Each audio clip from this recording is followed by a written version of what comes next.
نحمده ونستعينه ونستغفره ونؤمن به ونتوكل عليه ونعوذ بالله من شرور أنفسنا ومن سيئات أعمالنا من يهد الله فلا مضل له ومن يضلل فلا هادي له وأشهد أن لا إله إلا الله وأشهد أن محمدا عبده ورسوله أما بعد فأعوذ بالله من الشيطان الرجيم بسم الله الرحمن الرحيم إنا علينا جمعه قرآنا فإذا قرأناه فاتبع قرآنا ثم إنا علينا بيانا وقال النبي صلى الله تعالى عليه وسلم ماهر بالقرآن التي يقرأ القرآن ماهر بالقرآن في السفرة الكرام البررة الذي يقرأ القرآن وهو يتتأتأ فيه فهو عليه شاك أجران صدق الله العظيم وصدق رسوله النبي الكريم. میرے محترم میرے دوستو دینی بھائیوں اور پورے جلوارے کے جو ہیں سامعین اکرام میرے محترم، بڑی خوشی کا لمحہ ہے یہ شب کہ آج ہمارے مدرسہ ضیاء الاسلام جلوارہ کے اندر 10 جو ہے بچے حافظ قرآن ہوئے ہیں. اللہ کا بہت بڑا قرآن. ابھی میں نے ایک آیت پڑھی ہے، اس کا ترجمہ میں بعد میں کروں گا. اس سے پہلے ان حافظوں کو میں سلام کرتا ہوں. ان کی محنتوں کو ان کے والدین نے اپنے بچے کو دین کے خاطر وقف کیا، انہیں میں سلام کرتا ہوں. میرے پیارے دوستو، وقت بہت کم دیا گیا ہے. ایک بات سمجھ لیجئے اپنی عظمت کو حافظ قرآن صاحب کہ حضرت محمود غزنوی رحمت اللہ علیہ نے جو ہے بڑے مجلس میں اعلان کیا کہ کوئی آدمی ایسا ہے جو خضر سے ملاقات کرا دے، کوئی آدمی ایسا ہے جو خضر علیہ السلام سے ملاقات کرا دے. ایک حافظ قرآن بہت ہی غریب، کپڑا پھٹا چٹا وہ دربار میں آیا اور کہا کہ اے شاہ وقت، آپ ہمیں موقع دیجئے تو 6 مہینہ کے اندر ہم خضر علیہ السلام کو آپ کے سامنے پیش کر دیں گے. میرے پیارے دوستو، وہ آدمی نے کہا کتنا دن؟ 6 مہینہ کے اندر. بادشاہ نے کہا کہ ٹھیک ہے جاؤ. کہا کہ شرط یہ ہے کہ ہمارے گھر کے پورے خرچہ آپ کو برداشت کرنا ہوگا شاہی مال سے. کہا اچھی بات ہے. وہ 6 مہینہ تک دریا کے کنارے جو ہے نماز پڑھتا رہا، قرآن شریف کی تلاوت کرتا رہا اور شاہی محل سے اس کے گھر کے اندر جو ہے اخراجات جاتے رہے اور ان کے بچے پرورش ہوتے رہے.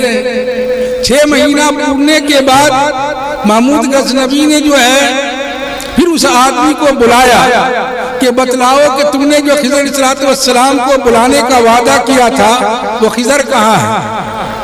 اس نے کہا کہ حافظ قرآن نے، ہم آپ کے صبر کے متعلق مثال دینا چاہتا ہوں. پہلے اس حافظ قرآن نے کہا کہ حضور مجھے تنخواہ بہت کم ملتا ہے، میری کمائی بہت کم ہے، میرے گھر کے اخراجات بڑے لمبے تھے جس کا آپ کا تجربہ 6 مہینہ کے اندر ہو چکا ہو.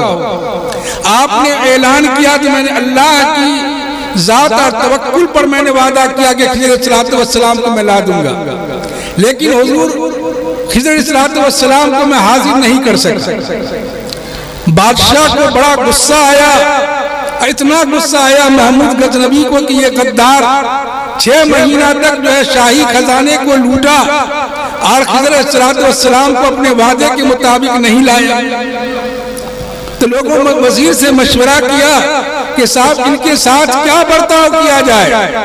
ایک وزیر نے مشورہ دیا کہ حضور اس کا سر قلم کر دیا جائے، اور دوسرے وزیر سے پوچھا کہ آپ کا رائے کیا ہے؟ تو انہوں نے کہا کہ حضور اس کے جسم کو جو ہے ٹکڑا ٹکڑا کر کے کتے کے حوالے کر دیا جائے۔ اور تیسرے سے جو ان کے جو ہے پیارے اور معتمد جو وزیر تھے ایاز، ان سے پوچھا کہ آپ بتلائیے کہ فائنل آپ کا فیصلہ ہوگا کہ اس کے ساتھ کیا برتاؤ کیا جائے۔ انہوں نے کہا، ایاز نے کہا کہ حضور میرا ارادہ یہ ہے کہ اس آدمی کو معاف کر دیا جائے، اس نے غربت میں آپ کے یہاں دھوکہ دے کر جو ہے آپ کو اس طرح کا وعدہ کیا، معاف کر دیا جائے۔ بادشاہ نے کہا کہ ٹھیک ہے معاف کر دیا جائے، لیکن اسی اسٹیج پر ایک ضعیف انسان بیٹھا ہوا تھا، جب قتل سر قلم کرنے کی بات آئی تو اس نے کہا جی، اور جب کتے کو کھلانے کی بات آئی تو اس مشورے میں کہا جی، اور جب اس جو ہے معاف کرنے کی وقت آیا، مشورہ آیا تو اس نے کہا جی۔ بادشاہ کو بڑا غصہ آیا اس بوڑھی انسان پر کہ کیسا انسان ہو، تم کسی ایک ہی میں تو ہاں بھر لیتے، لیکن تینوں وزیر کے رائے میں تم نے ہاں ہاں کہتے چلے گئے، یہ تیری بات سمجھ میں نہیں آئی۔ اس آدمی نے کہا کہ حضور آپ نے جو یہ بات کہا ہے، جس وزیر نے فیصلہ دیا تھا تو اس کا سر قلم کر دیا جائے، وہ وزیر ذات کا کسائی تھا، اس کا خاندانی پیشہ کسائی کا ہے، اور دوسرے وزیر نے جو کہا کہ صاحب اس کو نوچ کتے سے نچوایا جائے، اس کے آباء و اجداد جو ہیں کتے کی پرورش کرتا تھا، پیشہ وارانہ ان کا جو تعلق دماغ میں بڑا ہوا تھا۔ اور تیسرا جو ایاز ہے آپ کے جو ہے معتمد جو ہے پیارے وزیر ہیں، یہ ذات کے مذہب کے اعتبار سے اور برادری کے اعتبار سے نسبت کے اعتبار سے یہ سید ہے، ہمارے آقا جناب سرکار محمد رسول اللہ تعالیٰ علیہ وسلم کے خاندان سے اس کا نسب ملتا جلتا ہے، اسی لیے انہوں نے معاف کرنے کا مشورہ دیا۔ تو اس بوڑھے آدمی نے جو یہ راز کھول دیا کہ ایاز جو ہے ہمارے آقا جناب سرکار محمد رسول اللہ تعالیٰ علیہ وسلم کی خاندان سے ہے، تو ایاز نے کہا کہ حضور ہم بھی ان کا ایک راز کھولتے ہیں۔ کہا کیا ہے؟ کہ جس کی آپ تلاش کر رہے تھے یہی ہے خضر علیہ السلام، یہی ہے خضر علیہ السلام۔ تو وہ جو حافظ صاحب جو تھے 6 مہینہ خرچے کی شرط پر خضر کو بلانے کا جو وعدہ کیا تھا، بادشاہ نے بہترین انعام و اکرام دیا۔ تو میرے عزیز شاگردان، میں آپ سے گزارش اس واقعہ کو بتلانے کا اصل میرا مقصد ہے کہ آپ حافظ قرآن ہوئے ہیں، عالم بات کرنے سے عالم نہیں ہوتے ہیں، بڑی بڑی اونچی کتاب پڑھ لینے سے عالم نہیں ہوتے ہیں۔ حضرت شیخ ذوالفقار نقشبندی پاکستانی رحمت اللہ مدد العالی نے اپنی بات ایک کتابوں میں رکھی ہے کہ عالم کا علم حاصل کرنا ایک ہنر ہے، حافظوں کو قرآن کو یاد کر لینا یہ خدا کا معجزہ ہے۔ غور سے میری بات سمجھیے گا، عالم کا علم حاصل کرنا ایک ہنر ہے، معاف کیجئے گا تھوڑا تلخ جملہ عالموں کے لیے، اور حافظوں قرآن کا یاد کر لینا ایک معجزہ ہے، لیکن عالم کے ساتھ یہ جڑا ہوا ہے اور آپ کے ساتھ یہ جڑا ہوا ہے کہ آپ جو ہیں حافظ ہوئے ہیں تو حافظ با عمل ہوئی۔ اللہ کے پیارے رسول نے کیا فرمایا؟ اس حدیث کو دیکھیے، ماں عائشہ کہتی ہیں کہ الماہر بالقرآن، قرآن کا جو ماہر ہے یعنی حافظ ہے وہ کیا ہے؟ فی السفرۃ الکرام البررہ، وہ مقرب فرشتے جو لوح محفوظ میں قرآن کو لکھتے ہیں، اگر وہ نیک عمل کرتا ہے اور قرآن کی روشنی میں اپنی زندگی گزارتا ہے تو لوح محفوظ کے جو فرشتے کو جو عزت و اکرام ملا ہے، حافظ قرآن کو اللہ رب العزت روز محشر میں وہ اکرام عطا فرمائے گا۔ یہی نہیں آپ نے فرمایا الذی یقرأ القرآن، جب تک وہ قرآن پڑھتا رہے گا، اچھی آواز میں پڑھتا رہے گا، اچھی آواز میں پڑھ کے جو عمل کرے گا تو اللہ رب العزت ان کو بہترین نعمتوں سے مالا مال کرے گا۔ اور وَهُوَ يَتَتَّعُ فِيهِ، اور جو ناظرہ بھی ہیں جو اٹک اٹک کے قرآن پڑھتے ہیں، وَهُوَ عَلَيْهِ ساکن، جتنے قرآن شریف پڑھنے میں تکلیف ہوتی ہے، لہو اجران، تو اس کے لیے اللہ رب العزت نے دوہرا ثواب عطا فرمایا ہے۔ تو میرے پیارے عزیز، آپ حافظ قرآن بن کے میدان میں آئے ہیں، اللہ نے ہمارے پیر مرشد حضرت مولانا منت اللہ صاحب رحمت اللہ علیہ ہم لوگ کو سبق میں کبھی کبھی بتلاتے تھے کہ ہمارے خاندان میں علماء کا ایک تانتا لگا ہوا ہے، لیکن آج تک میرے خاندان میں کوئی حافظ قرآن نہیں ہوا۔ اتنا بڑا معجزہ اللہ رب العزت نے آپ کے سینے میں عطا فرمایا ہے، تو آپ ایک نمونہ ہے اس قوم کے لیے، اور آپ صدقہ جاریہ ہے اس کے لیے، یہ جلوارہ کے لیے، جلوارہ سے جو تعاون، جلوارہ کے نام پر جو مدرسے کو تعاون آیا ہے، مدد آئی ہے، اس کے لیے، اور مدرسے کے جو ذمہ داران ہیں، مدرسے کے جو ہیں سوچ و فکر رکھنے والے ہیں، کارکنندہ ہیں، آپ کی نسبت سے اللہ رب العزت ان کی بھی مغفرت عطا فرمائے گا۔ آپ کی نسبت سے اگر انہوں نے صرف یہ سوچ لیا ہوگا کہ ہمارے مدرسے کے اندر بچے حفاظ کرام ہوں، ان کا صرف سوچنا ہوگا، تو اللہ رب العزت ان کو بھی لوح محفوظ کے مقام پر عطا فرمائے گا۔ بڑی خوش نصیبی ہے۔ اور نمبر 2، آپ حضرات جب پڑھ کے اپنے میدان میں جائیے تو عوام کے اعتماد پر اتریے کہ ہم 5 وقت پابندی سے نماز پڑھیں گے۔ ایک بات یاد دلاتے ہیں، حضرت موسیٰ علیہ السلام، آپ سورہ کہف کی تلاوت کرتے ہیں، اس کو سن لیجئے۔ حضرت موسیٰ علیہ السلام ایک دن تقریر فرما رہے تھے، ایک سامعین ان کے جو ہے سننے والے نے اٹھ کر کہا کہ اے موسیٰ، آج آپ کی تقریر اتنی اچھی لگی کہ اس روئے زمین پر کوئی مقرر ایسا نہیں ہوگا بولنے والا، کوئی مقرر تقریر کرنے والا نہیں۔ اچھا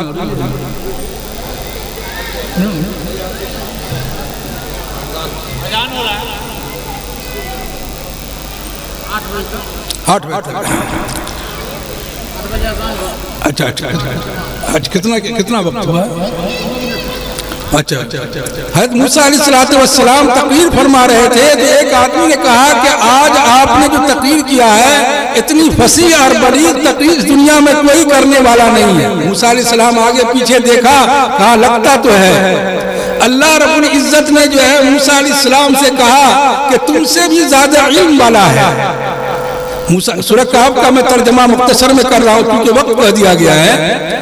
موسیٰ علیہ السلام کو کہا گیا کہ صاحب ایک آدمی جو ہے آپ سے بھی زیادہ علم رکھتا ہے، وہ سامان لے کر یوشع کے ساتھ چلے اور وہ کن کی تلاش میں گئے، حضرت خضر علیہ السلام کی تلاشتے تلاشتے ان کے مقام پر گئے۔ تو خضر علیہ السلام کا مقام ایک ولی کا ہے اور موسیٰ علیہ السلام کا مقام اونچے نبی کا ہے۔ موسیٰ علیہ السلام کو علم ظاہری عطا فرمایا اللہ رب العزت نے، لیکن خضر علیہ السلام کو اللہ نے ولایت عطا فرمایا۔ تو عالم بننے کے لیے اور حافظ بننے کے لیے موسیٰ علیہ السلام کا یہ واقعہ کو آپ سمجھ لیں، قرآن شریف پڑھتے ہیں تو اللہ رب العزت نے کہا کہ علم کے ساتھ 2 چیز ہیں، ایک علم جو ہے، ایک علم ایسی چاہیے باطنی، ایک علم ظاہری۔ تو آپ نے علم ظاہری حاصل کی ہے، علم باطنی آپ کو حاصل کرنا ہے۔ 3 سوال جو ہے انہوں نے رکھا خضر علیہ السلام کہ آپ میرے ساتھ چلیں گے اسی شرط پر کہ صاحب ہم کچھ بھی کریں آپ کو چپ چاپ سننا۔ کہا ٹھیک ہے۔ آپ جب دریا کنارے گئے تو ملاح نے اس ناؤ پر سوار کر کے موسیٰ کو اور یوشع کو جو ہے خضر کو اس پار کر دیا۔ اترنے کے بعد وہ جو اللہ والے تھے انہوں نے اس ناؤ کو 2 ٹکڑا کر دیا، ایک تختہ کو ہٹا دیا۔ انہوں نے پوچھا کہ آپ نے ایسی غلطی کیوں کی، پیسہ بھی نہیں لیا اور آپ نے تختہ اس کا کھول دیا۔ کہا کہ تم سے میں نے کہا تھا کہ تم اعتراض نہیں کرنا، خاموشی کے ساتھ رہو۔ تو میرے دوستو آگے بڑھے، ایک گاؤں کے اندر گئے بہت پریشان ہوئے، کھانے کے تک نے کسی نے نہیں پوچھا، کھانے کے لیے بھی کسی نے نہیں پوچھا، تو دیوار ٹیڑھی ہو رہی تھی، گاؤں کا جو ہے قلعہ، اس دیوار کو آپ نے سیدھی کر دی۔ آگے اس سے زیادہ بڑھے تو ایک بچہ جو سامنے آ رہا تھا بڑا خوبصورت تھا، اس بچے کو قتل کر دیا۔ یہ تینوں جو سوال کیا کہ آپ نے قتل کیا، آپ نے دیوار کیوں سیدھی کی، آپ نے ناؤ کیوں ٹیڑھا کیا؟ تو کہا کہ آپ سمجھ لیجئے کہ آپ کو علم ظاہری اللہ نے عطا فرمایا ہے، ہم کو اللہ رب العزت نے علم باطنی عطا فرمایا ہے۔ وہ جو ناؤ تو توڑا میں نے، بادشاہ کا جو ہے کشتی چوری ہو گئی تھی، اس کا لاؤ لشکر تراش رہا تھا، میں نے عیبدار کر دیا، اور آپ جو ہے دیوار کو سیدھی کرنے کی بات کر رہے ہیں کہ جو ہے اس دیوار کے اندر جو ہے بہت سارے جو ہے دفینہ تھے، اس کے اندر دفن تھا، میں اس کا بچہ ابھی چھوٹا ہے، اگر دیوار گر جاتی تو اس دفینے کو نکال لیتا۔ تیسرا یہ کہ صاحب میں نے بچے کو جو قتل کیا، وہ بچہ چونکہ جو ہے آگے چل کر بڑا شرارتی ہوتا، اور اس کی شرارت سے ان کے والدین بڑے نیک تھے، ان کو جہنم میں جانا پڑتا۔ تو کیا ہوا؟ علم باطنی ہوئی۔ تو موسیٰ علیہ السلام کو ابھی تک علم ظاہری ہے لیکن علم باطنی۔ تو میرے عزیز شاگردوں اور سامعین کرام، آپ بھی توجہ ڈالیے، علم کا ہونا الگ باتیں ہیں لیکن اللہ سے رشتہ جوڑنا الگ باتیں ہیں۔ یہ رشتہ آپ کو کہاں سے ملے گا؟ آپ اللہ والے کے ڈیوٹی سیدھا کیجئے، اللہ والے کے گھر میں آنا جانا کیجئے۔ اب تو مشکل سے جو اللہ والے ملتے ہیں، اگر کوئی ہے تو چھپے ہوئے۔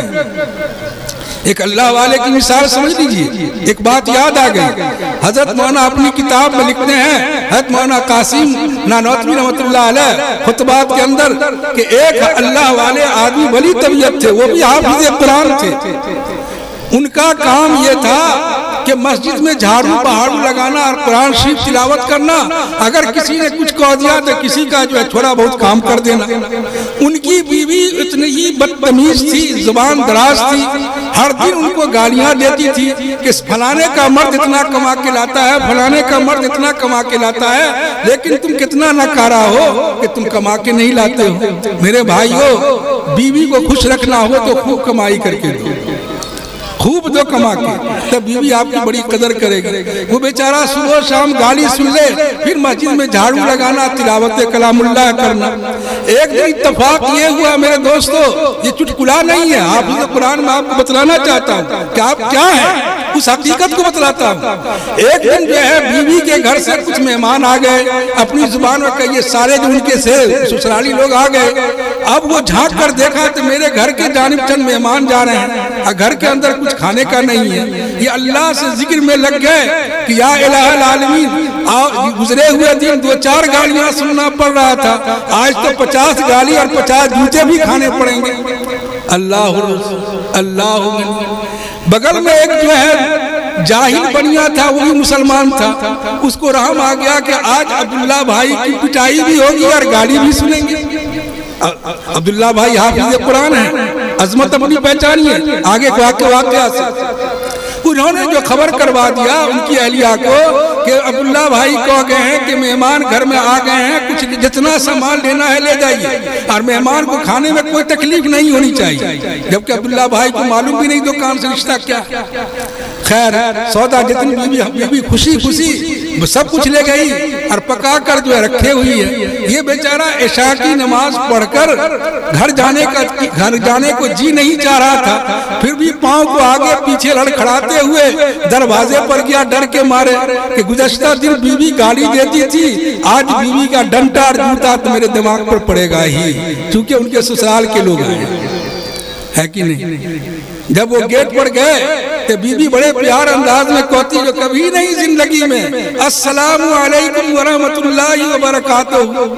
ان کا سینہ بڑا اونچا آ گیا، سبحان اللہ، آج جوتا نہیں کھائے سلام تو پا لیا۔